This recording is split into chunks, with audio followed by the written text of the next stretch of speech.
네, 안녕하세요. 대동맥 연구의 최재용입니다. 안녕하세요. 대동맥 연구의 김한기입니다. 네, 김한기 교수님 매번 학회장에서 뵙고 좋은 강의 들려주시는 모습만 뵀었는데 이런 자리에 나와가지고 이렇게 뜻깊은 영상을 촬영할 기회 뵙게 되니까 더 반갑고 좋은 것 같습니다. 네, 반갑습니다. 제가 듣기로는 교수님 취미가 탁구라고 들었는데요. 지금 요새 다시 좀 시간적인 여유가 생겨서 다시 탁구 운동을 열심히 하고 있습니다.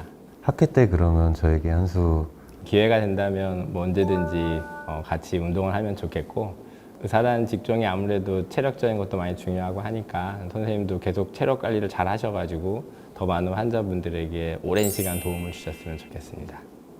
네, 그러면은 이제 오늘 주제인 대동맥류의 발생 현황과 종류에 대한 이야기를 해보겠습니다.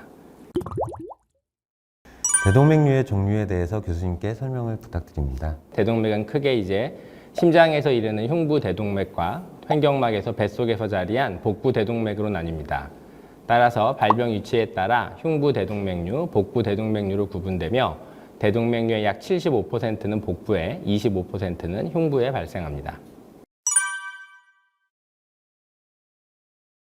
복부대동맥류의 증상부터 살펴보면 환자의 80%가 무증상이고 약 20%가 복통이나 식후 구역질 등의 증상을 호소합니다. 복부대동맥이 뱃속 깊숙이 있어서 증상을 느끼지 못하고 있다가 정기검진 등으로 발견되는 경우가 많습니다. 드물게 이유 없이 복부 팽만감을 느끼거나 심장이 복부에 있는 것처럼 팔딱거리는 덩어리를 만져질 수도 있습니다. 또한 대동맥류 내에는 혈류가 소용돌이 양상을 보이면서 고이게 되어 혈액이 응고되는 경우가 있는데요. 이렇게 피가 응고된 혈전이 다리 혈관으로 떨어져서 나가게 되면 다리 동맥이 갑자기 막히는 동맥 색전증이 발생하게 됩니다. 이렇게 되면 다리에 심한 통증을 느끼거나 냉감을 느낄 수도 있습니다. 흉부 대동맥류 역시 처음 발생 후에 천천히 커지면서 진행하는 경우가 대부분이라 증상을 전혀 느끼지 못하는 경우가 많습니다. 대부분 다른 검사를 하다가 우연히 발견되는 경우가 많은데, 경우에 따라서는 이런 부풀어 오른 대동맥류에 의해 식도나 기관 등의 압박을 가지면서 몇 가지 증상을 나타내기도 합니다. 환자들 중에서는 특별한 이유가 없는데도 숨이 차고 식도에서 뭐가 걸리는 느낌이 들거나 음식물 섭취에 곤란을 겪기도 하며, 저희가 봤을 때는 가장 흔한 증상인데 흉부 대동맥 근처에 있는 성대신경 손상이 발생하면서 갑작스럽게 목소리를 변했다고 외래에 방문하시는 환자분들이 있습니다.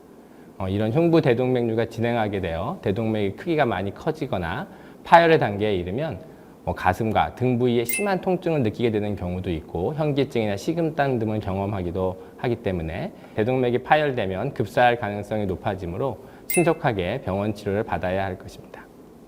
그럼 우리나라의 대동맥류 발생 현황은 어떻게 되나요, 교수님? 국내 대동맥류 환자 규모는 2017년 16,259명에서 2021년 한 22,000명 정도로 증가했다고 알려져 있습니다. 아무래도 고령화의 영향으로 발생이 증가하고 있는 것으로 보이며 저희가 외래에서 봐도 환자들이 증가하는 게 확실하게 느껴지고 있습니다. 2019년 대동맥류 환자는 19,000명 정도였었는데 이 중 남성이 한 61%를 차지하였고요. 여성 대비 남성 발병률이 5배에서 10배가량 높은 이유로는 흡연과 여성 호르몬을 뽑을 수 있겠습니다. 그리고 다른 혈관 질환과 마찬가지로 나이가 들면서 생기는 혈관벽의 노화로 인하여 65세 이상 중장년층 환자 비율이 높은 편이고 2019년 기준으로는 전체 환자의 65% 정도가 65세 이상으로 집계되어 있습니다. 이렇듯 65세 이상으로 점점 환자가 고령화가 될수록 환자 비율은 점점 증가하게 되는데 우리나라보다 고령화 비율이 높은 일본의 경우 상황은 어떠한가요? 네, 일본 혈관외과 학회 자료에 따르면 일본에서는 복부 대동맥류의 치료 현황은 한국에서보다 훨씬 더 많이 치료되고 있는 것 같습니다. 일본과 우리나라 인구수를 비교해 보면 일본이 한국보다 2.5배 정도 높거든요. 하지만 대동맥류 환자 수로 보고되는 수치는 5배 이상 높은 걸로 알려져 있습니다. 그 이유는 그만큼 일본에서는 스크리닝이 잘 된다고 볼 수가 있고, 치료 환자 수를 비교해 보면 우리나라는 환자의 30% 정도만 치료되는 걸로 알려져 있고 일본은 거의 절반 가까운 환자가 치료된다는 보고도 있습니다. 국내에서 65세 이상의 노인 인구가 전체 인구의 한 10%인 500만 명인 반면에 일본은 20% 정도인 2,600만 명으로 알려져 있습니다. 이러한 노인 인구수를 고려하더라도 일본에서는 복부대동맥류의 치료 환자 비율이 더 높다고 추측이 되고 있습니다. 네, 그렇습니다. 그래서 현재 일본과 한국의 총 인구수, 노인 인구수, 건강검진 인구수 등을 추측해 보았을 때 한국에서는 아직 진단되지 않은 복부 대동맥류 환자가 많이 있을 것으로 추측되며 이로 인해 치료받지 못하고 사망하는 환자 수가 상대적으로 빈번할 가능성이 높습니다. 복부 대동맥류에 의한 사망자 수는 매년 증가하고 있기 때문에 파열이 발생하기 전에 이 질환을 조기에 발견하는 것이 매우 중요하겠습니다.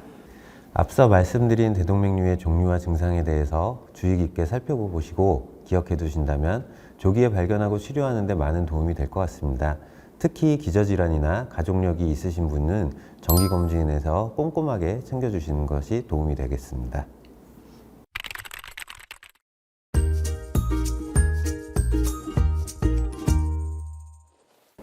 네, 오늘 교수님과 유익한 대화를 나눌 수 있어서 좋았습니다. 그럼 여기서 저희 이번 영상은 마무리하도록 하겠습니다. 시청해주신 분들께 많은 도움이 되었으면 좋겠습니다. 감사합니다. 감사합니다.